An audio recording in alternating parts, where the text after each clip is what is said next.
Bueno chicos, hoy vamos a hacer un repaso de lo que estuvimos viendo hasta el momento y una pequeña introducción un poco más fuerte de lo que son los casos de uso, ¿sí? Lo que tiene que quedar en claro es que todo esto sirve para capturar requerimientos, ¿sí? O sea, para entender qué es lo que quiere el cliente, ¿sí? Ya sea para su sistema, su producto o servicio. Hay que tener en claro que nosotros tenemos tres tipos de requerimientos, los cuales pueden ser normales, esperados y emocionantes. Como habíamos visto en el ejemplo que les pasé en el teórico, los normales serían lo que el cliente quiere y especifica explícitamente. Quiero una barra de búsqueda, ¿sí? Un requerimiento esperado es aquel que no se dice, pero tiene que estar sí o sí para que el cliente quede satisfecho. Por ejemplo, un esperado sería que yo escribo la palabra en el buscador, aprieto Enter y se hace la búsqueda. No solamente tengo que tocar la lupita con el mouse, ¿sí? Otra cosa esperada sería que la búsqueda sea rápida. Y por último están los requerimientos emocionantes, que son aquellos que son inesperados. Nosotros como desarrolladores o la misma empresa los sorprende con algo, ¿sí? Como habíamos visto, por ejemplo, uno podía cambiar el custom, o sea, cómo se veían cada una de las barras. Bien, todo esto dentro de una empresa de software se tiene que hacer a través de un montón de herramientas, como por ejemplo reuniones, entrevistas cara a cara, múltiples gráficos, ¿sí? Y todo eso está dentro o está abarcado por la ingeniería de los requerimientos, ¿sí? Que es ese conjunto de tareas y técnicas que llevan a entender los requerimientos, ¿sí? Para poder recabar, analizar y comprender, para poder finalmente ir a la parte de la codificación, ¿no? Bien, habíamos visto que teníamos como 9 o 7 tareas, ¿sí? O 7 pasos para poder realizar esta captura de requerimientos, para poder entender al cliente. Y nosotros estamos en estas dos primeras, en la concepción e indagación, ¿sí? Porque vamos a establecer un entendimiento básico, ¿sí? La parte básica del problema. Las personas van a querer una solución, nosotros tenemos que analizar la naturaleza de esa solución, ver cuál va a ser la eficacia, planificar, hacer un plan, ¿sí? Todo eso nosotros tenemos que charlarlo con un feedback entre el cliente y el equipo de desarrollo de software. Bien, entonces, ahora sí pasamos a lo que es el modelado de estos requerimientos, ¿sí? ¿Qué es un modelado? Ustedes ya saben que era como un modelo, entre comillas, ¿sí? Algo que vamos a seguir, es el esqueleto. En este caso va a ser la primera representación técnica de un sistema. Vamos a combinar textos y diagramas. Tienen que ser fáciles de entender, corregir y completar, ¿sí? ¿Por qué? Porque hay muchas personas toqueteando en un mismo equipo estos modelos. Entonces tienen que ser fácil de editar, digamos, ¿sí? Claramente todos estos modelos, diagramas y textos van a ser revisados constantemente para determinar si son correctos, completos y consistentes. Por último, estos modelos, como todo modelo, tienen que reflejar las necesidades de todos los participantes. Participantes se refiere clientes, usuarios, ¿sí? Y todos los que están trabajando en el equipo de desarrollo de software. Todos tienen que estar de acuerdo, por ejemplo, en los plazos de entrega, en qué es lo que se va a entregar, los sueldos, el dinero que se maneja, los recursos que van a utilizar para toda esta captura de requerimientos. Acá les dejo un ejemplito de lo que sería, por ejemplo, en este caso, un diagrama de clase, ¿sí? Donde hay textos y diagramas. Esto es conocido como programación orientada a objetos. Lo van a ver en su momento y bueno, esto es una introducción. Y finalmente este diagrama, que es un diagrama conocido como UML, que de caso de uso. Tenemos el actor, que es el piloto, y después está la función que sería pilotar avión. Luego veremos más adelante. Bien, objetivos del modelado de requerimiento. El primero, describir lo que se requiere, o sea, lo que quiere el cliente, ¿sí? El segundo objetivo es establecer una base para la creación de un diseño de software, ¿sí? Las bases. Y finalmente, definir un conjunto de requerimientos que puedan validarse una vez construido el software, ¿sí? Todo el tiempo, como les decía, hay que validar los requerimientos, ¿sí? Entonces nosotros vamos a tener la descripción del sistema dada por las personas. Por el otro lado, el modelo del sistema. Y alguien, que sería el puente entre estos dos, será el modelo de análisis, que es el que nosotros realizamos con los casos de uso, los diagramas de clase, con los diagramas de flujo que ustedes ya conocen. Entonces todas esas son las herramientas que nos va a dar la ingeniería de requerimientos. Bien, nosotros tenemos distintos tipos de modelos, ¿sí? El primero va a ser el basado en escenarios, que ustedes ya lo estuvieron un poco chusmeando, conociendo con los casos de uso. Es una representación del sistema desde el punto de vista de los actores. Vieron que siempre trabajamos desde el actor. Persona introduce tarjeta. Mozo pasa la tarjeta, ¿sí? Siempre desde el actor. Va a ilustrar cómo interactúa el usuario con el sistema y la secuencia específica de actividades que ocurren cuando se usa el sistema, ¿sí? O se usa el software. Todas esas acciones que nosotros pusimos en el escenario, bueno, esas son las cosas que hay que describir en un modelo basado en escenarios. El siguiente modelo o punto de vista es el que está orientado a clases, ¿sí? Va a representar clases orientadas a objetos, atributos y operaciones y cómo colaboran las clases. Modelan los objetos y el sistema manipulando operaciones, ¿sí? Entonces, van a modelar esos objetos y las operaciones que se van a aplicar para realizar dicha operación. No se abrumen con este contenido porque es orientado a clases.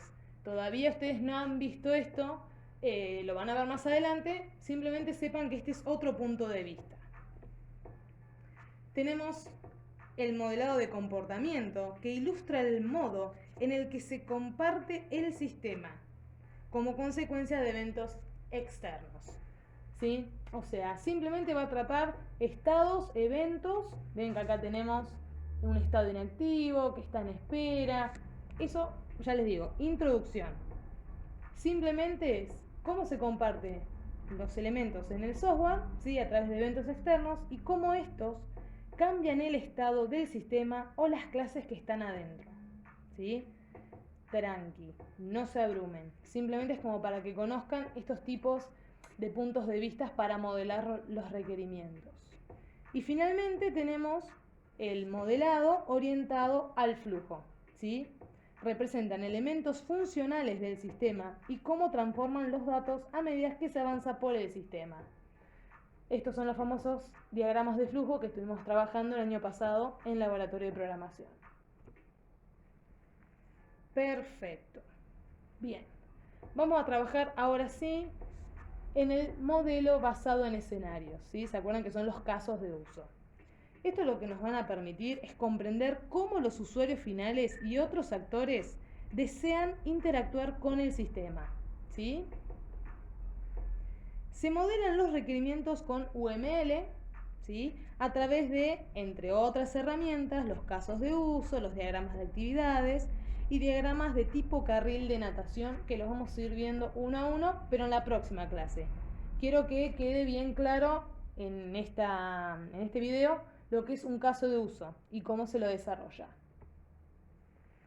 Perfecto.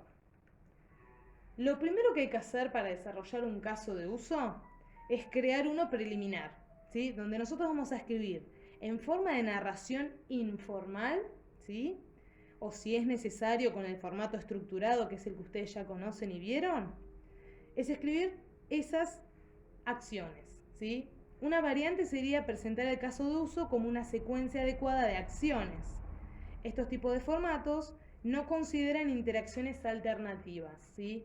Por eso se lo denomina escenario primario o camino feliz, ¿sí? Acá, si nosotros usamos el ejemplo del cajero automático, nuestro camino feliz sería: yo introduzco la tarjeta, introduzco la clave numérica, presiono la opción extracción, selecciono el importe, introduzco la segunda clave, recibo mi dinero, recibo el ticket, presiono salir y retiro la tarjeta. Si acá no hubo ningún problema, no explotó el cajero, las claves las escribí bien, ¿sí? Entonces, ese es el camino feliz. El escenario primario o caso de uso preliminar. El siguiente caso de uso es la mejora, ¿sí? Donde nosotros vamos a describir las interacciones alternativas. Luego de evaluar cada paso en el escenario primario, nos vamos a ir planteando, ¿el actor puede hacer otra acción en este punto? O sea, ustedes se van a parar por cada punto del camino feliz y preguntan eso. ¿El actor puede hacer otra acción en este punto? ¿Es posible que el actor encuentre alguna condición de error en este punto? ¿Cuál podría ser? ¿Sí? Los tipos de errores que pueden llegar a ocurrir. ¿Es posible que el actor encuentre otro comportamiento? ¿Sí? ¿Cuáles serían? Entonces ustedes se tienen que ir planteando todo eso por cada punto. Finalmente, con estas respuestas se van a crear los escenarios secundarios. Como ustedes los conocen, las excepciones, ¿sí?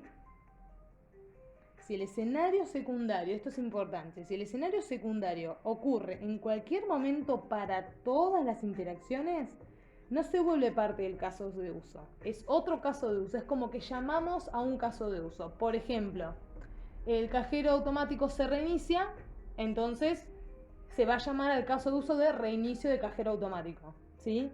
No va a estar dentro del cajero automático, del caso de uso de extracción.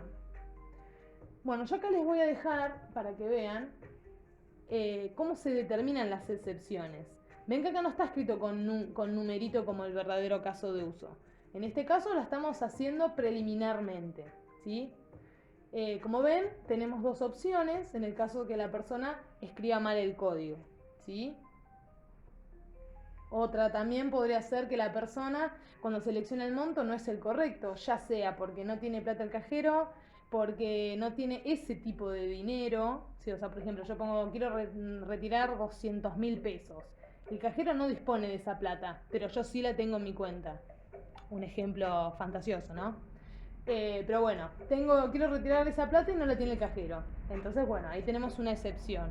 Otro puede ser que yo ponga que quiero retirar 200.000 y claramente no lo tengo en mi cuenta.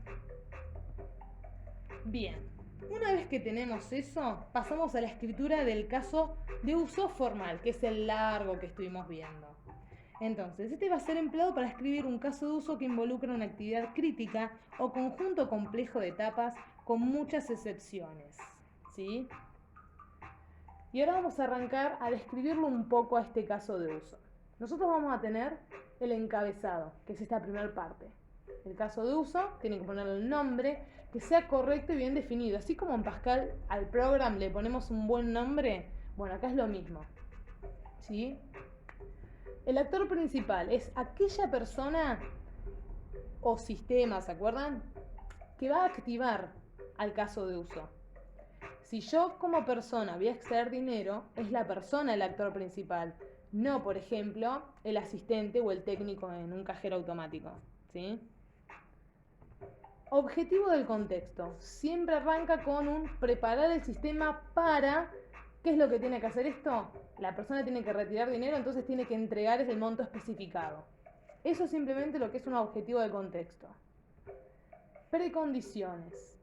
Esto también. Arranca con el sistema se ha preparado para... y ahí arranca. ¿Qué es lo que sí o sí tiene que tener el sistema para yo poder hacer una extracción? Tiene que tener la opción para los inputs, digamos. Recibir tarjetas, recibir claves, ¿sí? Recibir diferentes acciones u opciones a través del teclado, ¿sí? Y finalmente tiene que emitir el ticket y emitir el dinero, ¿sí? O sea, inputs y outputs. Y finalmente el disparador, que tiene que estar súper relacionado con el actor principal, que es la persona introduce tarjeta. Ahí activa, pum, al cajero. Entonces, esto es un encabezado de caso de uso. ¿Ven con qué está relacionado, no? Con todo lo anterior. Todavía no pasamos al caso. Bien. Siguiendo con, digamos, la estructura o el esqueleto de un caso de uso completo, nosotros vamos a pasar al escenario y excepciones. El escenario, recuerden, el camino feliz. Siempre está, o arranca, o empieza con actor y la acción, ¿sí? Entonces, en este caso, la persona era el actor. Nosotros siempre vamos a poner persona, introduce tarjeta, ¿sí? Camino feliz, no hay alternativas. Excepciones son las alternativas. Puede haber de una a infinita, se les pueden ocurrir todas las que ustedes quieran, ¿sí? Obviamente no sean tan creativos, tipo decir, no sé, viene Goku y tira un Kamehameha y rompe el cajero, porque no sería algo real, no va a pasar. Pero sí podría pasar de que venga un ladrón y te quiera robar la plata mientras vos estás en el cajero, ¿sí? O no sé, cayó un rayo arriba del cajero mientras vos estabas. Esas son cosas válidas. La parte del medio son las cuestiones de desarrollo. Esto está más relacionado con lo que tiene que hacer el equipo de software, ¿sí?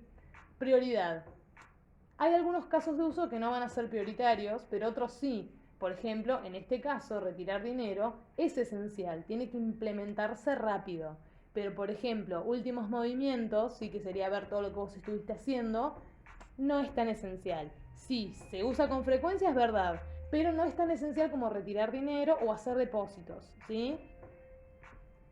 ¿Cuándo estará disponible? Lo que significa es en qué incremento dentro de nuestro modelado de iteraciones vamos a entregarlo, ¿sí? Para que después se le puedan hacer todas las mejoras. En este caso, como es esencial y tiene que implementarse ya en el primer incremento. En el primer incremento la pregunta sería, ¿se pueden hacer varios casos de usos que sean esenciales?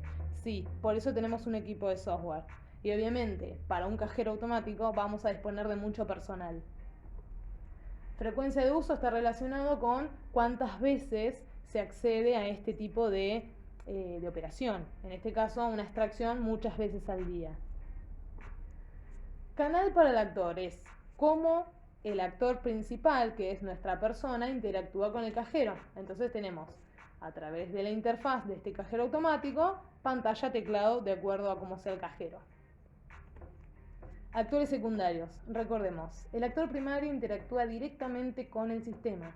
El actor secundario brinda soporte o apoyo. Entonces vamos a tener el ayudante de banco, asistentes vía telefónica. En el caso, viste que, bueno, se me trabó la tarjeta, tengo que llamar al teléfono. O son las 12 de la noche, no está el banco abierto, tengo que llamar por teléfono. ¿Sí? Esos serían los actores secundarios y sus canales serían lo mismo. ¿Cómo se comunica el actor secundario con el primario para poder solventar o resolver su problema? Entonces, bueno, uno especifica por cada actor secundario cuál es la vía que tiene. Finalmente, terminamos con los aspectos pendientes. Claramente, como dice la palabra, es, bueno, para la próxima iteración, ¿qué vas a hacer? ¿Qué tenemos que mejorar? ¿Sí? ¿Qué pasa si se cae el rayo? ¿Hay alguna forma de salvar a la persona o el dinero? ¿Qué pasa si el cajero en vez de entregar pesos entrega dólares, ¿no? Entonces todas esas cosas estarían dentro de aspectos pendientes, ¿sí? Preguntas que son rápidas de resolver o que no se pudieron resolver en la primera parte de este caso de uso.